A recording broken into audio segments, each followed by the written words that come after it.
Hello everyone, यह है battle through the when season 7 part 400 and अगर आपने प्रीवियस एपिसोड ना देखा हो तो लिंक डिस्क्रिप्शन में मिल जाएगा। सो पिछले एपिसोड में हमने देखा कि साउन का पूरा ग्रुप फुल मिस्टर पवेलियन के अंदर आ चुका था। साथ ही मास्टर योल और स्नो बेबी फ्रूट को लेकर अपनी सोल एनर्जी को रिकवर करने के लिए चले गए। दूसरी तरफ शाओन किंगलिंग के बोर्ड से एम्परर पोज निकालने का कोई रास्ता ढूंढ रहा था और कुछ समय ढूंढने के बाद शाओन को एक रास्ता मिल चुका है, इसलिए वो किंगलिंग को लेकर एक पुल के पास आ चुका था, जहाँ किंगलिंग अपने क्लाउड्स को उतार कर उस पुल के अंदर एंटर कर गई। साथ ही उसकी एनर्जी को कंज्यूम करने लगी, जिस वजह से उसकी कंडीशन पहले से बेहतर हो रही थी।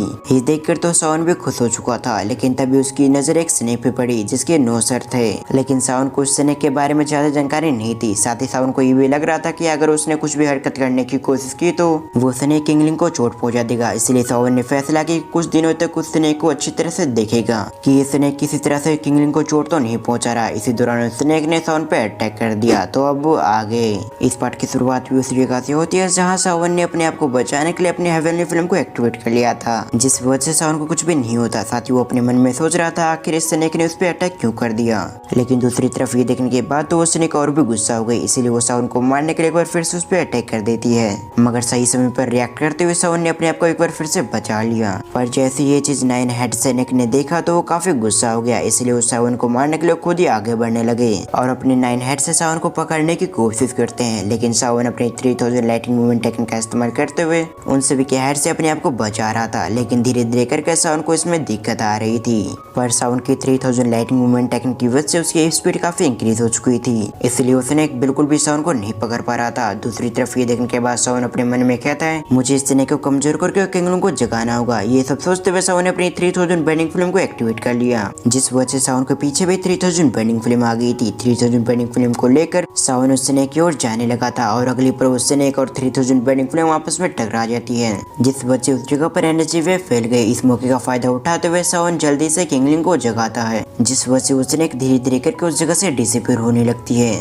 और कुछ समय के अंदर वो स्नेक पूरी तरह से डिसअपीयर हो गई। दूसरी तरफ ऐसा करते ही किंगलिंग भी नीचे गिरने लगती है, पर इससे पहले किंगलिंग नीचे गिर पाती उससे पहले उस जगह पर एक फिगर आ चुका था जो शाओन होता है, जो आते ही उस जगह पर उससे पकड़ लेता है। शाओन किंगलिंग की ओर देखते हुए कहता है कि तुम ठीक हो। ये सुनते ही किंगलिंग धीरे धीरे करके अपनी आंखें खोलती है, पर तभी शाओन को इतना करीब देखकर किंगलिंग ब्लश करने लगी। दूसरी तरफ हम शाओन को देखते हैं जो खुद भी एम्बैरेस हो गया था और फिर हम अगले सीन में किंगलिंग को देखते हैं जिसने अपने क्लॉथ्स को पहन लिया था, जिसके बाद वो शाओन के सामने आ गई। तभी शाओन सवाल करता है आखिर वो स्नेक तुम्हारी बॉडी के अंदर क्या कर रही थी और वो किस तरह की स्नेक थी, जिस पर किंगलिंग उसे बताती हुए एंशिएंट हेवन सर्पेंट की सोल थी। ये सुनते ही शाओन सरप्राइज हो गया था। साथ ही शाओन अपने मन में कहता है मैंने एंशिएंट हेवन सर्पेंट के बारे में सुन रखा है जो स्नेक के एंसेस्टर हैं और उनके पास काफी पावर होती है और उनके पास इतनी पावर होती है कि दुनिया को भी तबाह कर सकते हैं, यहाँ तक कि ये हेवन फिनिक्स को भी टक्कर दे सकते हैं, लेकिन इनकी मात्रा बहुत कम थी। ये सब सोचने के बाद शाओन किंगलिंग से कहता है मैंने एंशिएंट हेवन सर्पेंट के बारे में सुन रखा था, पर जहाँ तक मुझे पता है उनके 9 सर तो नहीं होते थे। ये सुनने के बाद किंगलिंग भी नोट करती है। फिर वो आगे बताती है इसने अपने आप को इवॉल्व किया है, इससे ज्यादा मुझे इसके बारे में नहीं पता।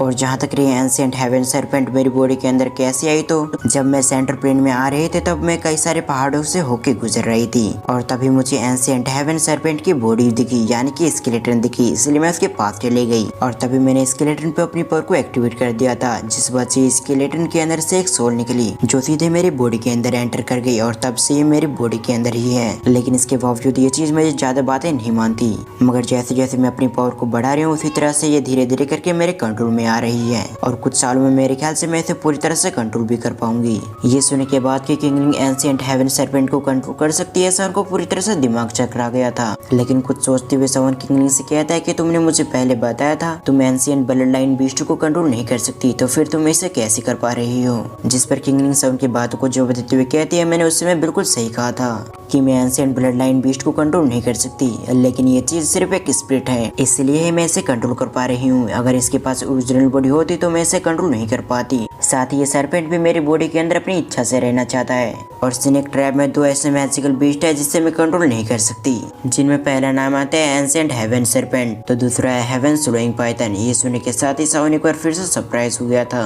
साथ ही काइलिन के बारे में सोचते हुए सावन अपने मन में कहता है काइलिन एवोल्यूशन के बाद वो 7 कलर हेवन सोलर पाइथन में कन्वर्ट हो चुकी है। इसी तरह से कुछ समय काइलिन के बारे में सोचने के बाद सावन किंगलिंग की ओर देखते हुए कहता है मेरे ख्याल से तुम्हारे अंदर से सारे पॉइजन निकल चुका होगा, जिस पर किंगलिंग भी नोट करते हुए कहती है मेरी बॉडी के अंदर से सारे पॉइजन निकल चुकी है। साथ ही मेरी 1 स्टार डॉजिंग की पावर भी पूरी तरह से स्टेबल हो चुकी है, जिस वजह से मैं ट्रिपल जेट की पावर का इस्तेमाल करते हुए 4 स्टार डॉजिंग को भी कंट्रोल कर सकती हूँ और मुझे ऐसा करने में ज्यादा प्रॉब्लम नहीं होगी। ये सुनने के बाद सावन भी उसकी बातों से एग्री करता है। साथ ही वो अपने मन में कहता है किंगलिंग की ट्रिपल जेट पावर सचमुच काफी टेरिफाइंग है और इस पावर का इस्तेमाल करते हुए किंगलिंग अपने से भी पावरफुल लोगों को कंट्रोल कर सकती है। और तो और किंगलिंग के पास एंशिएंट हेवन सर्पेंट की भी सोल है, जिस वजह से उसकी पावर और भी इंक्रीज हो चुकी है। ये सब सोचते हुए सावन किंगलिंग से कहता है अब हमें इस जगह से निकलना चाहिए। ये कहते हुए सावन और किंगलिंग के साथ उस जगह से निकलने लगता है। फिर सीन शिफ्ट होकर हम सावन को देखते हैं जो एक होल के अंदर आ चुका था और उसके बाजू में फेंग जुनजे होते हैं। साथ ही वो दोनों अपने सामने वाले फिगर को देख रहे थे जहाँ वो फिगर अपनी सोल एनर्जी को रिकवर कर रहा था। हम देखते हैं ये मास्टर यॉल होते जिन्होंने अपनी आंखें बंद कर रखी थी। साथ ही उनके सामने से उनकी बॉडी के अंदर एक एनर्जी जा रही थी, जिस वजह से उनकी सोल एनर्जी काफी तेज से रिकवर हो रही होती है। और कुछ समय इंतजार करने के बाद फाइनली मास्टर यॉल ने अपनी आंखें खोल ली थी। उनकी आंखें खोलते एक टेरिफाइंग एनर्जी चारों तरफ फैल जाती है, जिससे फेंग जुनजे और सावन को पता चल चुका था कि मास्टर यॉल ने अपनी सोल एनर्जी को रिकवर कर लिया है। और तभी सावन आगे बढ़ते हुए कहता है क्या मास्टर आपने अपनी सोल एनर्जी को रिकवर कर लिया है। ये सुनते ही मास्टर यॉल ने अपने आंखें खोली थी, जो अपने सामने सावन को देखकर काफी खुश हो गए थे और अगली पल वो एग्री होते हुए कहते हैं मैंने अपनी एनर्जी को रिकवर कर लिया। और तो और इस सोनोबे फ्रूट की क्वालिटी काफी अच्छी थी, जिस वजह से मेरी सोल एनर्जी काफी हद तक रिकवर हो चुकी है और अब मैं पहले से काफी अच्छा महसूस कर पा रहा हूँ। ये सुनते ही सावन भी काफी खुश हो गया था। तभी सावन मास्टर यॉल से एक बार फिर से सवाल करते हुए कहता है अब तो आपकी पूरी सोल एनर्जी भी रिकवर हो चुकी है, तो अब हमें क्या आपकी बॉडी रिफाइन करने की प्रोसेस को शुरू करनी चाहिए। ये सुनने के बाद फेंग जुनजे भी नोट करते हैं। दूसरी तरफ हम यालो को देखते हैं जो उन दोनों की बातों को सुनने के बाद कुछ सोचते हुए कहते हैं ठीक है, पर मेरी बॉडी रिफाइन करने में कई सारी चीजें की जरूरत पड़ेगी जिसे हमें इकट्ठा करना होगा। ये सुनते ही सावन के चेहरे पे स्माइल हो चुकी थी। वो अपने मास्टर से कहता है मास्टर आप इसकी बिल्कुल भी फिक्र ना करें, क्योंकि आपकी बॉडी रिफाइन करने के लिए मैंने काफी समय पहले से तैयारी करना शुरू कर दिया है और अब तक ऑलमोस्ट मैंने सभी चीजें जमा कर ली है। ये कहते हुए सावन ने एक पिल को बाहर निकाल लिया, जिसके अंदर से काफी मात्रा में एनर्जी निकल रही थी। दूसरी तरफ मास्टर योलो उस पिल को देखने के साथ ही सरप्राइज हो गए थे। तभी वो कहते हैं टियर 8 की पिल है जिसने 5 लाइटनिंग का सामना किया है। ये कहते हुए उनके चेहरे पे स्माइल आ चुकी थी। साथ ही वो सावन से कहते हैं तुमने अपने स्ट्रेंथ के साथ ही तुमने अपने रिफाइनिंग पे भी काफी अच्छे से ध्यान दिया है, जिस पर फेंग जुनजे कहते हैं तुम्हारा डिसेपल इस बार पिल गैदरिंग कॉम्पिटिशन का चैंपियन रह चुका है और तुम्हारे डिसेपल ने इस पिल को उसी जगह पर रिफाइन किया था। फिर सावन उस पिल की ओर देखते हुए कहता है ये बोन ग्रोइंग ब्लड फ्यूजन पिल है जो आपकी बॉडी रिफाइन करने में काफी मदद करेगी। ये कहते हुए सावन ने मास्टर योलो को उस पिल को दे दिया और एक बार फिर से सावन ने अपने स्टोरिंग से कुछ ब्लड्स को निकाल लिया, जिसकी ओर देखते हुए सावन कहता है ये हेवन डिवाइन फिनिक्स टाइप का ब्लड एसेंस है, पर मेरे पास इसका ज्यादा मात्रा नहीं है, लेकिन फिर भी ये ब्लड एसेंस आपके काफी काम आएगी। ये कहते हुए सावन ने उस ब्लड एसेंस को भी मास्टर योलो को दे दिया और अगले पल सावन ने अपने पास से एक डॉजू का स्केलेटन निकाल लिया, जिसकी कंडीशन कुछ अच्छी नहीं थी और न ही वो स्केलेटन सावन को कुछ अच्छा लग रहा था, लेकिन फिलहाल के लिए उसके पास इस स्केलेटन के अलावा कुछ भी नहीं होता। दूसरी तरफ ये सुनते फेंग जुनजे के चेहरे पे स्माइल आ चुकी थी। वो कहते हैं अगर स्केलेटन की बात है तो तुम दोनों बिल्कुल फिक्र मत करो, क्योंकि मैंने एक 4 स्टार डॉजू के स्केलेटन को अपने पास संभाल कर रखा है। ये कहते हुए उन्होंने अपने स्टोरिंग से एक स्केलेटन को बाहर निकाल लिया, जिसके अंदर से एक टेरिफाइंग एनर्जी निकल रही थी। स्केलेटन को बाहर निकालते हुए फेंग जुनजे कहते हैं ये मेरा पुराना दुश्मन था जो आखिरी में मेरे हाथों से मारा गया। मैंने बिल्कुल भी एक्सपेक्ट नहीं किया था कि इसके स्केलेटन मेरे किसी काम आएगी। दूसरी तरफ शॉक्ड होते हुए सावन अपने मन में कहता है स्केलेटन की हालत को देखते हुए ऐसा लग रहा है कि फेंग जुनजे ने इसे काफी गंदी तरह से मारा होगा। जरूर पास्ट में फेंग जुनजे और स्केलेटन के बीच काफी टेरिफाइंग फाइट हुई होगी,